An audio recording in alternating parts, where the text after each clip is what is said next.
Sarah, can you hear me okay? I hear you great. Fantastic. All right.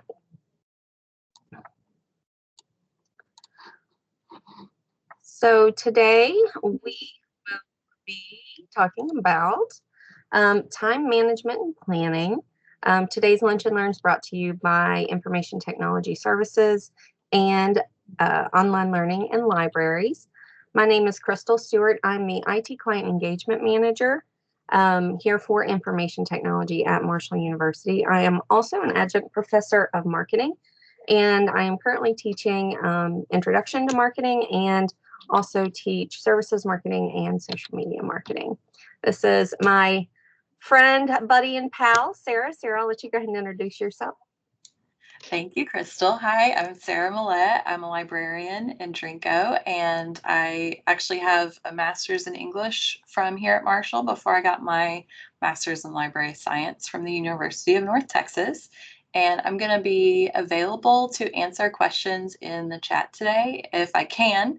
And if not, I'll let Crystal know that she has some questions waiting for her near the end of her section. And I'll be talking to you all about research tips later on.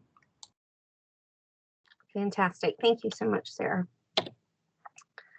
So to get us started here, we're going to first talk a little bit about planning, because I think planning is a very essential part of managing your time and being successful. So having a planner or a system that works for you is absolutely fundamental. Now, that planner can be on paper, it can be electronic, on your phone, on your computer, as long as it's affordable, or even if you want expensive, that's fine too. But simple usually works best, but you do need to find what works for you and something that's all encompassing. You don't want stuff in a million different places. So, generally, what I suggest is that when you start to do some planning, you do about a month at a time, especially when we're talking about due dates for classes. Sometimes we get those syllabi at the beginning of the semester, and sometimes those dates change. So I always say go ahead and do the first month or maybe even 6 weeks, but be prepared to change things as things come up. But don't forget to do the next month when you get towards the end of that first month.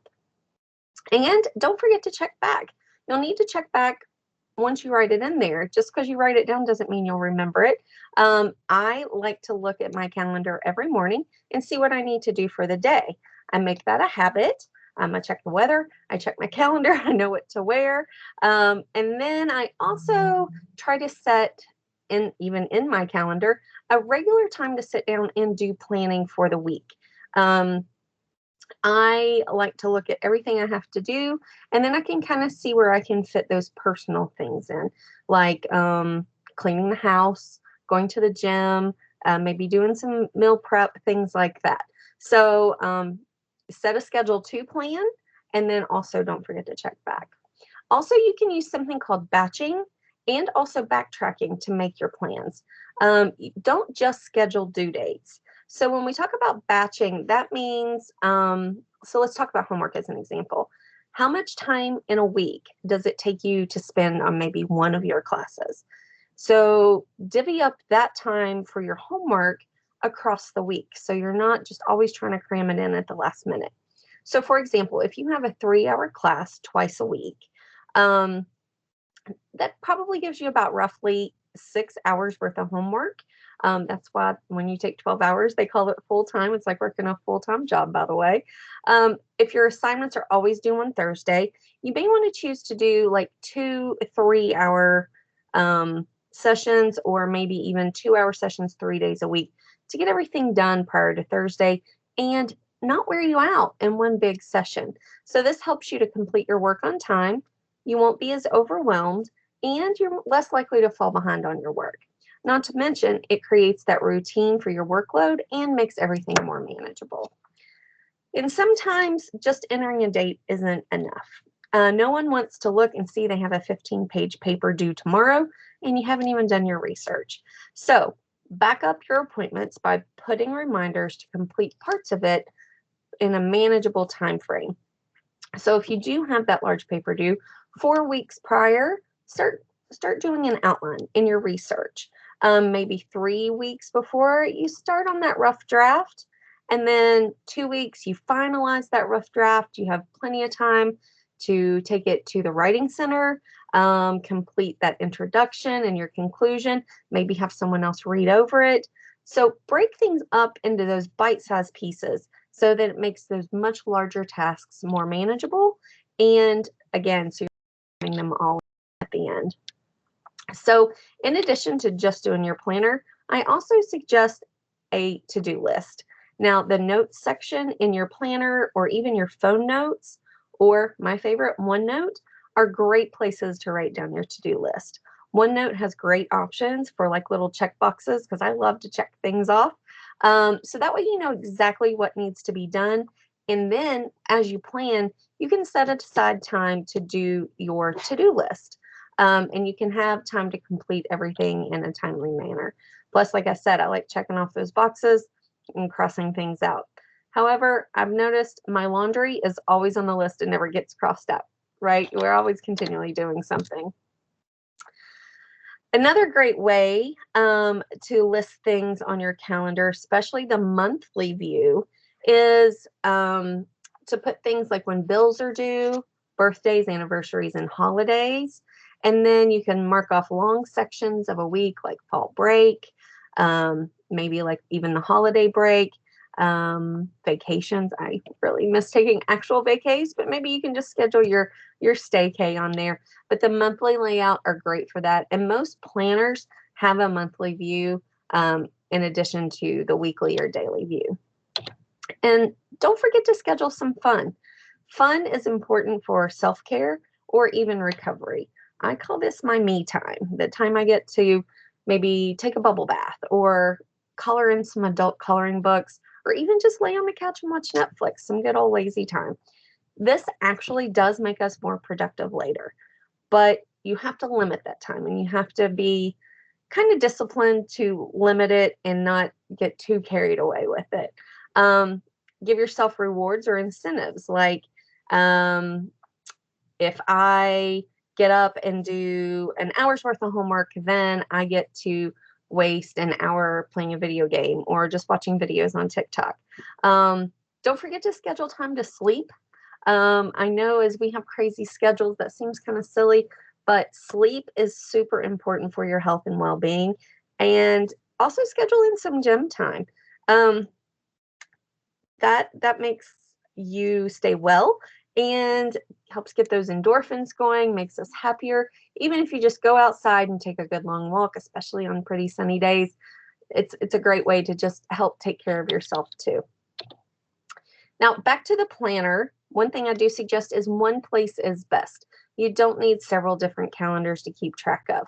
Color coding is great. I love to list different things in certain colors. So maybe my classes, if I have 4 different classes, each one's a different color. So I know to associate that. Sometimes I even create a little color code maybe on a Post-it that I can transfer over week to week. But you don't need 20 different colors for 20 different things.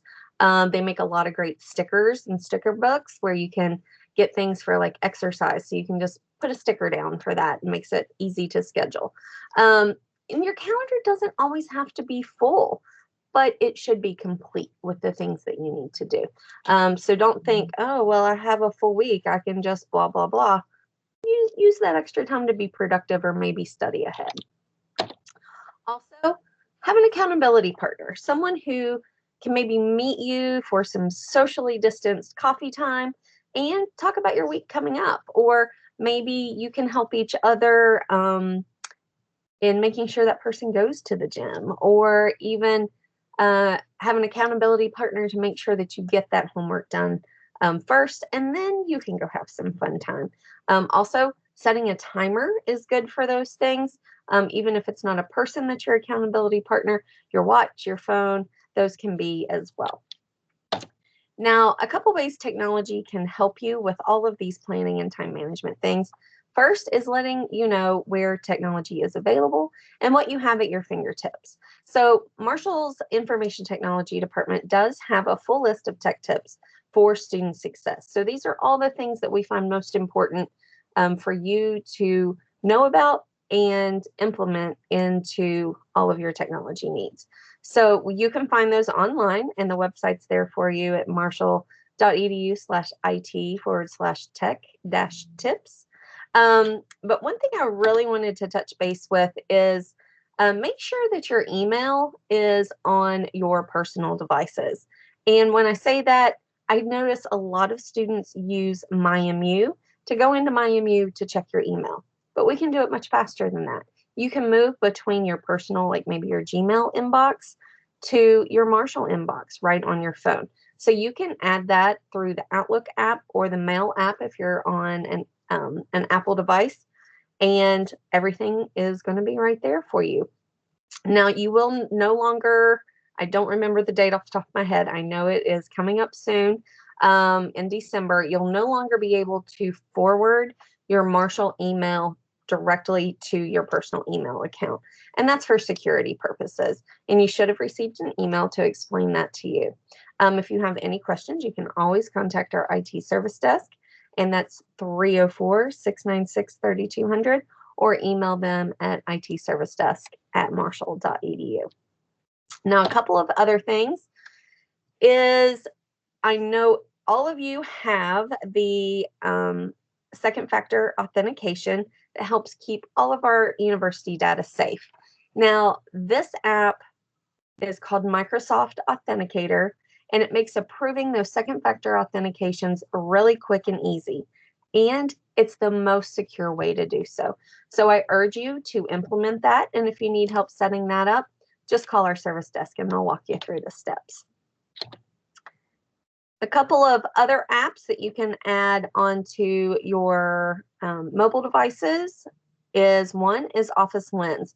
Do you ever find yourself needing to create a PDF and cannot find a scanner? Well, the Office Lens app will allow you to do just that. And the great thing is that you can save it to your OneDrive or your OneNote. So that way you can have it on any device and share it with other people. Speaking of OneNote, OneNote helps you keep all of your notes in one easy place to access.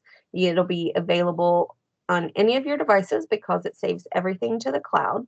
And it sets up an organization kind of like an old-fashioned notebook with sections and tabs and different pages.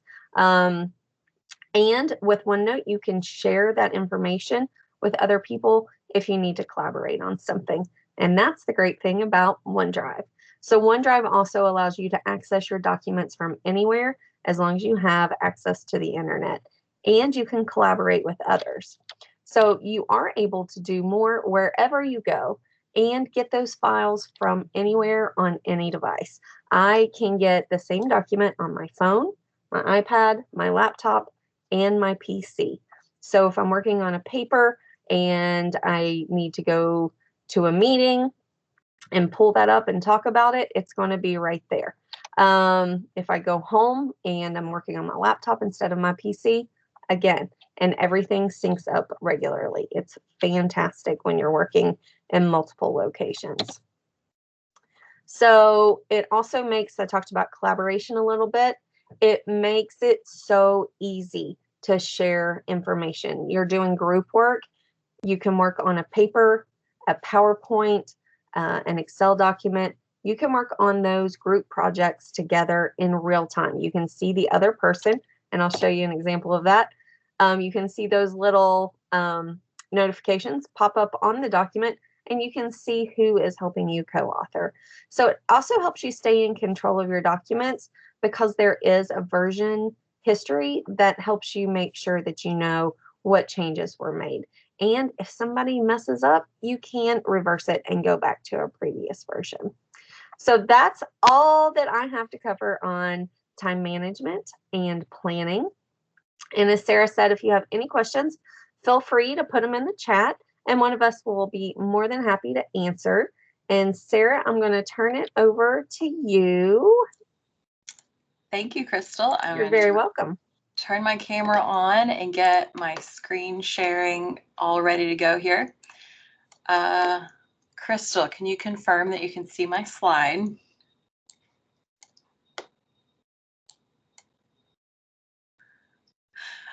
My screen went super tiny, so I can't actually see you. So if you're doing a thumbs up, I'm going to ask for I confirmation. can, sorry. Thank I you. thought I unmuted. Okay, thank you. Hi, guys. It's me again, Sarah. So Crystal has shared some great tips on really just using your time wisely and kind of understanding how much time you really have to do all the work that students are required to do. And so I'm going to do that as well, talking about like library resources and research resources. So I'm going to talk about our online library guides, which help you kind of work through the research process based on your class or the subject or even a specific assignment. We're going to talk about citation tools, which you can use to make your life a lot easier. And then a few other resources as well, like our Ask a Librarian page. And then we're going to follow it up with asking you to follow us on Twitter. So first, I'm going to go to the library homepage. So that's www.marshall.edu/library. And you may have noticed that we have some alerts happening right now. They won't always be there. So sometimes the organization of the library homepage will change a little bit, but everything should always be there. And if you ever have a question, you can just ask us. And I'll show you how to do that in a second. But first, I want to talk to you about our online library guides. So right under the Marshall Libraries title in the beautiful photo here on the top, there's a tab that says Research Assistance. And when you hover over that, the first link there is for research guides, and the second one is for research portals. So I'm actually going to click on that portals link. And this is going to allow you to choose, okay, which one of these do I need based on my major? And it's organized by all of the Marshall colleges. And if you're not sure which college you're in, you would just hover over the one that you think maybe you've heard of before. So like the College of Liberal Arts, and you can see it has political science, sociology, English, geography, all kinds of different majors. And when you find yours, then you would just click on that portal link. And this is essentially kind of a one-stop online library that's specific to what you're studying. So you can see that list of majors is on the screen again there in the middle. And then we have some helpful links like research support where you can schedule an appointment with us, additional support like the Writing Center, and then basic library information like our hours and our locations and even our frequently asked questions, which we've updated a lot over the last few months. There's also a link where you can meet your subject librarian. So like for the Lewis College of Business, I'm actually the subject librarian to help students in those classes. So on the left side menu, we have a full list of all of the library resources that you would need to access throughout your research process. So that can include research guides that are specifically geared towards maybe a certain class, like this political science one, or personal finance, or kind of an overall business guide. And then we also have a list of databases that are going to be especially relevant and useful to these majors that we saw listed for the College of Business. And the databases are just the things that house our online scholarly materials. Of course, not everything we have is online. We also show you how to find books that are based on your subject, as well as those scholarly journals, whether they are online or in print. We have a page on each portal for how-to videos as well, such as using our Ask Librarian page, which I'll show you in a moment, or using Summon to find full-text online resources, which is really helpful when so many of our students are taking classes off campus, as well as finding subject databases, citing sources in Summon, and other things that you would need to know how to do as a Marshall student. And sometimes you come to the library to get an instruction session from a librarian for a class, and sometimes you don't, and you have to find these resources on your own through these types of sessions. And then that last link there, you don't have to worry about that. That's for the colleges themselves. So what I'm going to do is click on the Marshall University Libraries heading up here at the top to take us back to the library homepage, because I want to show you those research guides a little more in depth. So we have the full list here by subjects, but you can also choose by course or department. And then we have non-academic things like library services. And you can see that second tab there, which is all guides. That's where you have every single one listed alphabetically. And most of them have a little kind of informational paragraph underneath each one, so you can see if it's going to be useful to you or not. And just keep in mind, maybe if you're not taking a class this semester that you see on this list, you might take one next semester or next year. And again, these are just sort of online library guides to help you through the research process when you're doing things at midnight on a Thursday and there's no way you can ask us for help, and we provide resources that are going to be useful to you. And hopefully that'll save you time in the long run, and you won't be scrambling at the last minute, not really knowing where to look. You'll remember this session. You'll say, that librarian told us about all of these online guides that help us with research for classes or topics, and I'm going to remember to go there, and I'm not going to panic, and I'm not going to waste my time. So those are the online library guides that hopefully will be helpful to you. So the other thing that I want to show you is those citation tools, because if you've ever written a research paper, you know you have to provide credit to authors of research who have published their studies. And to do that, you have to do citations in the body of your research paper and then also in the list at the end. And Summon and our databases are trying to make that easier for you. So we have our search boxes here in the search column, the series of boxes, and you just have to click on it to expand. And Summon is like the library Google. It's where you enter your search terms and you get tons of results, and you have to decide which ones you're going to use. So I'm just going to type in a search term here. Let's type in marketing. And sometimes the Summon page takes a moment to load. That's okay. It's pulling a lot of different resources from a lot of different areas. And so you can see that one of those library guides we saw a moment ago is right here at the top. And that's Stephen. He's a librarian here at Marshall. He's the one who created it. And then you see things like print journals. We see a full online ebook. We see lots of other different resources down here. And so the results are all going to be different, but one thing that's the same is the series of icons on every single Summon result. And you can see when I hover over that second one, the little quotation mark, it says cite this item. So what you do is you click on that and it kind of says, this is what you clicked on, is that right? And you confirm. And then at the drop-down menu, you choose a citation style.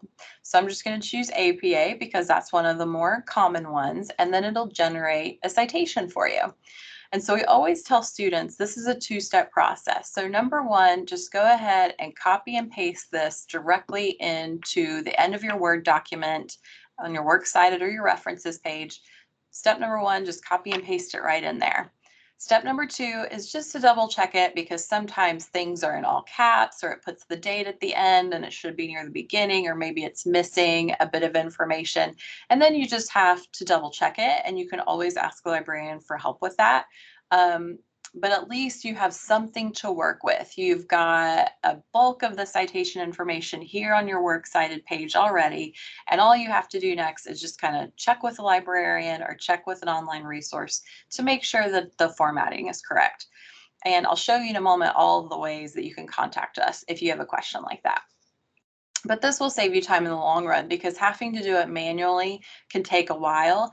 And I know there are also citation generators out there which are kind of the same thing. You can plug in the information manually and it'll spit out a citation, but it's a 50-50 chance whether or not it's going to be right. And I know that from experience. I've done it in classes before where I use a citation manager, like on the Purdue OWL website, and it doesn't come out correctly. So you can either just copy and paste this directly from Summon and you already have it there, and you get a citation that you have to double check with a credible source, or you do the same thing through an internet source, but this way it's from a Marshall page at least. And many of our databases, that is what Summon leads into, also have citation tools that might say cite this item or click here for a citation, something like that. Process is always the same. Copy and paste it, double check it for accuracy, but at least it'll save you a little bit of time and stress. All right, so I'm back on the library homepage right now, and right next to our column of search boxes there is our library help menu. And that first link there is our Ask a Librarian page. So like I said, these are all the ways that you can contact us for help if you have a question. And normally our chat is online right now, so someone may have had trouble logging in, but typically there's a chat box right there where you can ask us a question. And that's for like a simple exchange. Like say you could copy and paste that citation directly into the chat and say, hey, this is for a book in APA format. Can you tell me if it's correct? And we'll either say, yeah, it's perfect, or we'll say, no, these are the things you need to change. You can also email us and call us and choose directly from the list. You can see my name right there in the middle there. You can call me or you can email me directly. And we also have a schedule a research consultation link here in the second box. And these are for those more in-depth, more complex research questions that are not easily answered through a few exchanges in our chat box. And you can see you can choose between research help or citation help for 30 or 60 minutes. Let's say you need help with both research and citation, just choose either of those 1 hour options. And once you choose your date and time, you can continue filling in the form, and that's when you give us information on what it is that you need help with so that we can better prepare for when we meet. And those options are email or phone or an MS Teams meeting, like exactly what we're doing, where you can talk live and share screens, and camera is totally optional. You don't have to turn your camera on, but at least you can have a real-time conversation to get the research help that you need. All right, so the very last thing that I want to tell you guys about is Marshall Libraries is on Twitter. It's at MarshallULib. And this is a great place to go for tips like some of the things we've been talking about today, as well as stress relief activities, other things we have going on in the library. It's just a great thing to follow us because we're not like posting boring pictures of books all the time. We're talking about how to use databases, those citation tips I mentioned just a minute ago, our stress relief events, and we also follow a lot of the other Marshall accounts and retweet them as well. So you get a really well-rounded amount of information. So I hope that was helpful to you guys. And I'm going to go back to our screen here because I think there weren't any more slides, just kidding. So I'm going to turn my camera off now and we're going to open it up for questions. And while they're thinking about their questions, I put the Twitter address for the library in the chat. And also, IT has a page called Engage, so you can access our Facebook, our Instagram, and our Twitter from that page as well. There weren't any questions in the chat. Does anyone have any questions for myself or Sarah?